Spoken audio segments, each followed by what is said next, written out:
বসে পড়ুন, এখনই নতুন বাংলাদেশের ইশতেহার ঘোষণা হবে।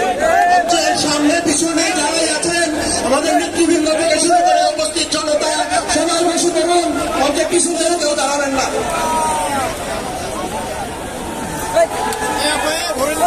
বিসমিল্লাহির রহমানির রহিম। উপস্থিত জুলাই গণ অভ্যুত্থানের শহীদ পরিবারের সদস্যবৃন্দ, জুলাই গণ অভ্যুত্থানে আমাদের আহত যোদ্ধাবৃন্দ এবং সারা দেশ থেকে আগত জাতীয় নাগরিক পার্টির নেত্রী নেতা কর্মীবৃন্দ, আসসালামু আলাইকুম। আজ ঐতিহাসিক 3রা আগস্ট পার হচ্ছে। এই 3রা আগস্টে ঠিক 1 বছর আগে, ঠিক 365 দিন আগে আমরা এই শহীদ মিনারে সমাবেত হয়েছিলাম। আপনাদের এই শহরের মানুষ নেমে এসেছিল এই শহীদ মিনারে। এই শহীদ মিনার থেকে আমরা ঘোষণা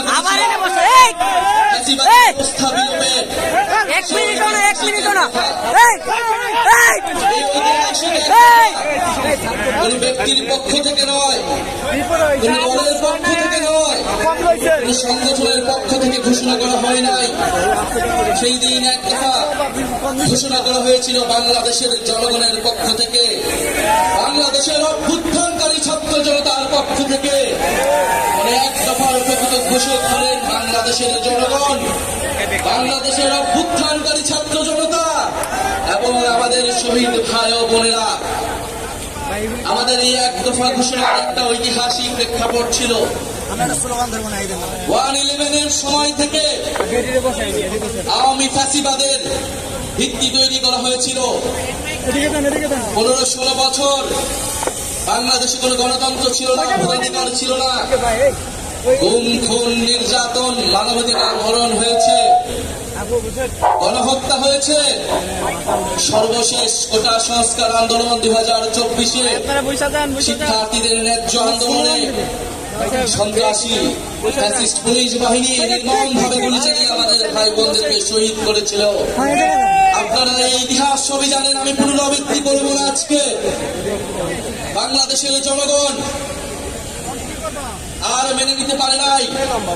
বাংলাদেশের ছাত্ররা 9 দফা ঘোষণা করেছিল, কিন্তু আমরা দেখেছি এই 9 দফা এই ফ্যাসিস্ট সরকারের পক্ষে বাস্তবায়ন করা সম্ভব নয়, কারণ এই ফ্যাসিস্ট সরকারি খুনের দায়ে দায়ী ছিল।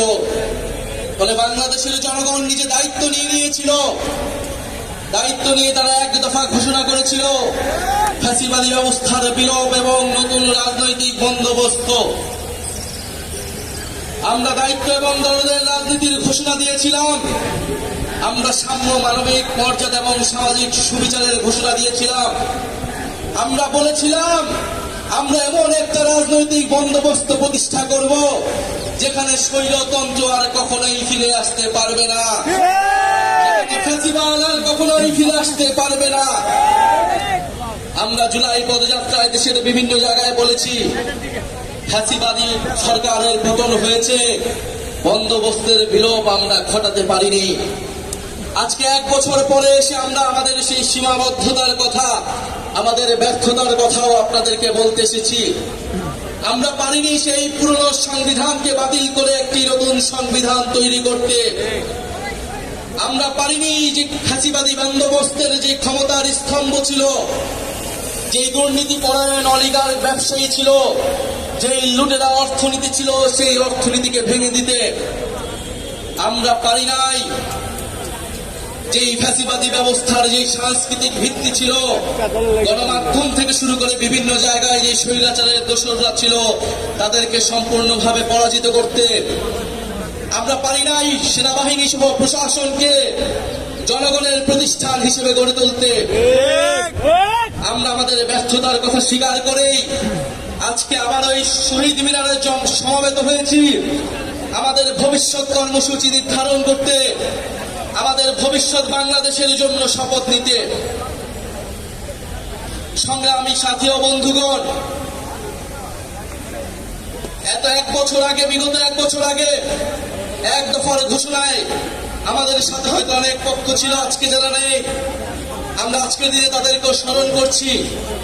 জুলাই গণ অভ্যুত্থানে অংশগ্রহণ করা ফ্যাসিবাদ বিরোধী সকল রাজনৈতিক দল, সকল ছাত্র সংগঠন, আমাদের শিক্ষা প্রতিষ্ঠান, স্কুল, কলেজ, মাদ্রাসা, প্রাইভেট, বিশ্ববিদ্যালয়, আমাদের নারীরা, আমাদের প্রবাসী ভাই ও বোনেরা, আমাদের সর্বোপরি শহীদ হয়েছে যে সকল ভাই ও বোনেরা, তাদের পরিবারের সদস্যবৃন্দ এবং আহত যোদ্ধারা এবং বাংলাদেশের প্রতিটি প্রান্তে যারা জুলাই গণ অভ্যুত্থানে অংশগ্রহণ করছেন, তাদেরকে স্মরণ করে আমি আমার বক্তব্য শুরু করছি আনুষ্ঠানিকভাবে।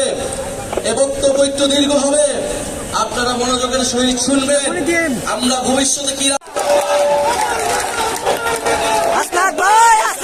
সহযুদ্ধ আমাদের দীর্ঘ এক বছর ধরে 3 আগস্ট থেকে শুরু করে আজকে পর্যন্ত আমরা কথা বলছি। এখন আমাদের কাজ করার সময়। আমাদের আহ্বায়ক এবং সদস্য সচিব তাদের পরবর্তী বক্তব্যে আমাদের প্রয়োজনীয় দিক নির্দেশনা দিবেন, আমরা সে অনুযায়ী পরবর্তী বাংলাদেশ নির্মাণ করব। আমি শুধু একটা জিনিসই আপনাদেরকে প্রতিশ্রুতি দিচ্ছি এবং আশ্বস্ত করছি, এইখানে আমার যারা কর্মী রয়েছেন, নেতা রয়েছেন, আমরা আপনাদেরকে প্রতিশ্রুতি দিচ্ছি, কেউ যদি ভয় দেখায়, আপনারা পিছু হটবেন না।